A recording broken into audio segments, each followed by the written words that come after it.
Why should you buy today in the Austin market? Well, my name is Ryan Rudenbeck. I am the CEO of Spyglass Realty and the owner of the Realty Hack podcast. And today we're going to talk about this PDF that was released by the Austin Board of Realtors that says, why buy today? Understanding the value appreciation in the Austin area. So it has a lot of information on that. If you're getting this in an email, you'll see it in there. The things I want to point out to you are the cost of waiting.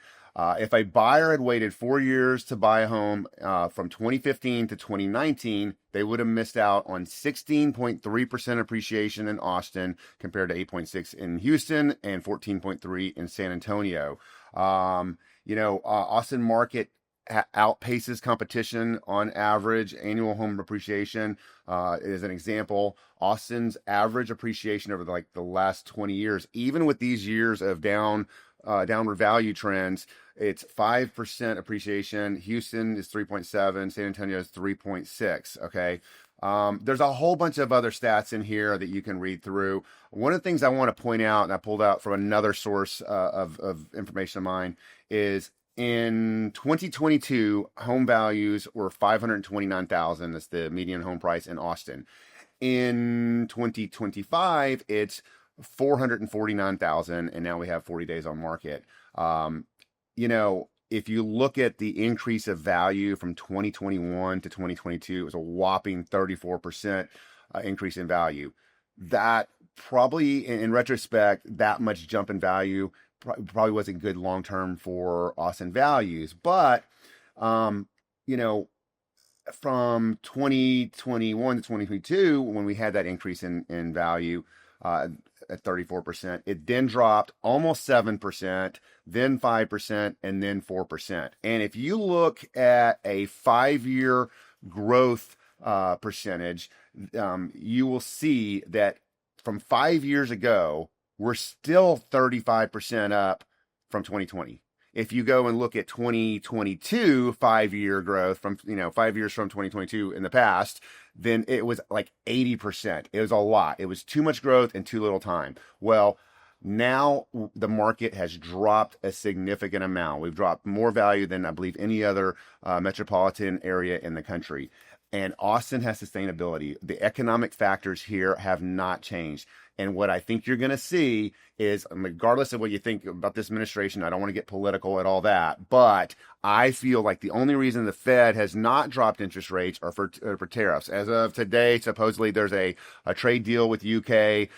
There is the Scott Bessent's going to Switzerland to talk to the trade secretary for China. There are two big players in the trade wars, and that's the UK, Europe, or three bigger rather, UK, Europe, and China. Well, we got one of those done. The other ones are working. China is going to happen sooner or later, okay? But by the time that happens, you're going to see a huge drop in interest rates. That's the only reason the Fed has not dropped interest rates yet. And when that happens, if you're waiting to time the market, it's going to be too late.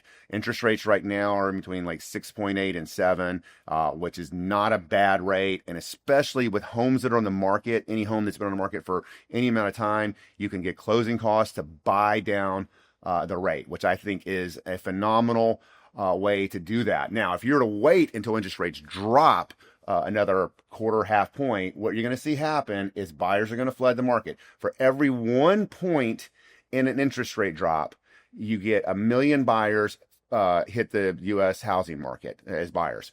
Well, last year, I think there were around 4.5 million homes sold. And so if you got 1 million buyers on there, that's a lot. Now, obviously, that's regional, okay? The thing is with Austin is hyper local. So Circle C Ranch and parts of 78704 have completely different days on market. Okay, where downtown has got high inventory. So this varies area by area. But the point of the matter is, I do believe this is a great time to enter the market. And if you're a seller and you're thinking about selling, look, yes, you can make the case if you hold on to your home, then you're going to miss out on appreciation. But if you're selling and buying at the same time, especially if you're upgrading, well, then you can take that savings on the home that you buy. You just got to price your home right to sell. And so if that makes sense, you buy a home cheaper, and then when the appreciation occurs, you take advantage of that appreciation. So if you got this email and you're interested in talking to one of my agents or more information, you want a home value report, we can get that for you. If you need a special search set up, please let me know. Reply and let me know if you have any questions.